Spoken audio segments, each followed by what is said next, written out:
પ્રશ્ન કંઈક આપણને વિચારવાની પેટર્ન બનાવવાનું કંઈક કીધું છે. આપણે થોડુંક મગજ આપણા હોય તો એને થોડુંક કસવાનું થોડુંક, બરાબર? એવો દાખલા.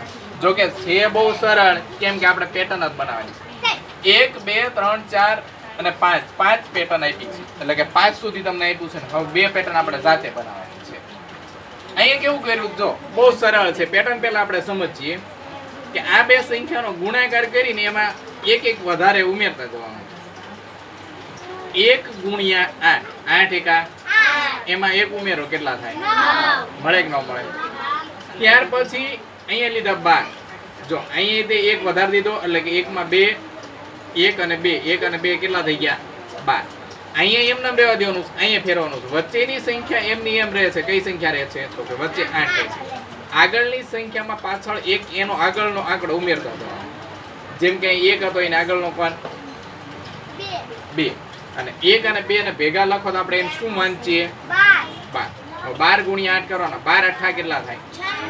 અને એ 96 માં પાછા આગળનો અંક એટલે 1 ની આગળનો અંક કેટલા ઉમેરવાના? 2. એટલે 2 ઉમેરતા 96 માં 2 ઉમેરો કેટલા થાય? હવે જો અહીંયા 9 હતા, 9 એને પાછળની સંખ્યા કઈ મળી તમને? 9 8. એવી જ રીતે અહીંયા આગળની સંખ્યા લેવાની, એટલે કે 1 2 12 તો હતા જ તે આપણી પાસે, અને 12 ની પાછળ આગળની સંખ્યા જોડી દેવાની. એટલે આગળની સંખ્યા કઈ છે? તો કે 3. આગળનો અંક કયો છે? તો કે 3. એટલે સંખ્યા શું બની ગઈ? 123. એના ગુણ્યા થોડુંક રકમ મોટું કરીએ, થોડુંક સમજવું અઘરું છે કારણ કે પેટર્ન આપણે થોડીક અઘરી પડશે. ગુણ્યા 8. 3 8 24 વધી 2, 8 દુ 16 ને 2 18 વધી 1, 8 1 8 ને 9. હવે આ જે ગુણાકાર મળ્યો એ ગુણાકારમાં પાછા ઉમેરવાના કેટલા? 3 ઉમેરો છે, પાછળ ઉમેરવાના થાય ને 7 8 9. જો અહીંયા ખાલી 9 હતા, અહીં પાછળ 8 લઈ ગયા. હવે અહીંયા 9 અને 8 હતા, એની પાછળ કેટલા લઈ ગયા? 7. એટલે આમ રિવર્સમાં ચાલ્યું જાય છે. 8 7 હવે 6 આવશે, બસ 5 આવશે, એવી રીતે આગળ ચાલવાનું. સમજાય છે? હા. તો પછી અહીંયા શું કરવાનું? કાંઈ 3 સુધી આપણે લીધા હતા, અહીંયા લેવાનો ચોકડો, એટલે સંખ્યા શું થઈ ગઈ? 1234. 1234 ગુણ્યા 8 કરવાના છે. 1234 ગુણ્યા 8, 8 4 32 વધી 3, 8 તેરી 24, 24 ને 3 27 વધી 2, 8 દુ 16, 16 ને 2 18, 6 7 8 9 મળ્યા. એ સંખ્યા મળી. ક્યારે મળી? તો કે જ્યારે તમે એમાં 4 ઉમેરો ત્યારે મળશે ને. ગુણાકાર નહીં પણ સરવાળો. અહીં ગુણાકાર નહીં પણ સરવાળો, કારણ કે ગુણાકાર કરશો તો કંઈક નવું જ મળશે. એટલે ગુણાકાર કરીને એમાં તમારે 4 ઉમેરવાના છે. સમજાય છે? હવે અહીંયા આગળ એક 5 વધારી દેવાનો, અહીંયા 4 ની જગ્યાએ આપણે 5 લેવાના. આ સંખ્યાનો ગુણાકાર 8 સાથે કરો એટલે જવાબ કંઈક આવો મળશે. ગુણ્યા 5 સોરી ગુણ્યા 8 થાય ને. ગુણ્યા 8 લેવાના છે. 8 5 40, 4 8 4 32 36 વધી 3, 8 તેરી 24, 25 27 વધી 2, 8 દુ 16, 2 18 વધી 1, 8 1 8 ને 9. ઉમેરવાના છે કેટલા? 60 માં 5 ઉમેરો 65 થાય કે ના થાય? તો જો મળી પેટર્ન. હવે આગળની પેટર્ન આપણે જાતે બનાવવાની છે. આટલી પેટર્ન આપણને આપેલી છે, આની આગળની આપણે જાતે બનાવવાની છે. જેમ કે 1 2 3 4 5 6 ગુણ્યા 8 વત્તા 5 નહીં લેવાના, આગળની સંખ્યા એટલે 6. જો 1 2 3 4 5 અહીં 6 લેવાના.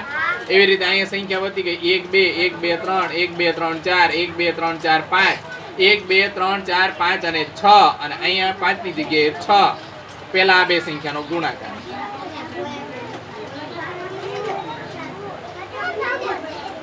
ગુણ્યા કેટલા? 8 8 6 48 વધી 4, 8 5 40 ને 4 44 વધી 4, 8 4 32 32 ને 4 36 વધી 3, 8 તેરી 24, 24 ને 3 27 વધી 2, 8 દુ 16 ને 2 18 વધી 1, 8 1 8 ને 9. ઉમેરવાના કેટલા? 6 6 12 ને 2 14 વધી 1, 5 6 7 8 9 રિવર્સમાં સંખ્યા મળી. કઈ સંખ્યા મળી? 9 8 7 6 5 4 મળ્યા 4. જો સંખ્યા એક એક વધતી જાય છે પણ સંખ્યા જો કેમ વધે છે કે અહીંયા 9 ખાલી હતા પછી 8 7 6 રિવર્સમાં અહીંયા રિવર્સમાં હાલે છે. અહીંયા આપણે ચડાવતા જઈએ છીએ તો અહીંયા રિવર્સ સંખ્યા આવતી જાય. સમજાય છે? રિવર્સ એટલે કે પાછળની સંખ્યા આવતી જાય છે. હવે અહીંયા આપણે સંખ્યામાં વધારો 1 2 3 4 5 6 7 અને ગુણ્યા 8 વત્તા 7 એક સંખ્યા વધી 9 સોરી 1 2 3 4 5 6 7 ગુણ્યા 8 સતુ 56 વધી 8 6 48 ને 5 53 વધી 5 8 5 40 ને 5 વધી 8 હા વધી 4 8 4 32 ને 4 વધી 8 તેરી 24 24 ને 3 વધી 8 દુ 16 ને 2 વધી 8 એકા 8 ને 1 વત્તા 13 નો તગડો વધી 1 3 ને 1 4 5 6 7 8 9 રિવર્સ સંખ્યા 8 7 સોરી 9 8 7 6 5 4 3 આપણને બે કદમ મેળવવાના કીધા એટલે બે પગલા આ પ્રમાણે મેળવ્યા. કદાચ આપણને બીજા બે કદમ મેળવવાના કીધા હોય તો આગળ મેળવી શકીએ કે ન મેળવી શકીએ. મેન શું કરવાનું છે? એક સંખ્યા અહીં વધારતો જવાનું છે અને અહીંયા એ પ્રમાણે આપણને રિવર્સ સંખ્યા મળતી જશે. જો અહીં ઉલટી સંખ્યા મળી 9 8 7 6 5 4 3 હવે લેશો એટલે અહીં પાછળ 2 લાગશે. હજી પાછળ લેશો એટલે પાછળ 1 લાગશે. એવી રીતે આગળ જેટલી સંખ્યા તમારે લેવી હોય એટલી લઈ શકાય.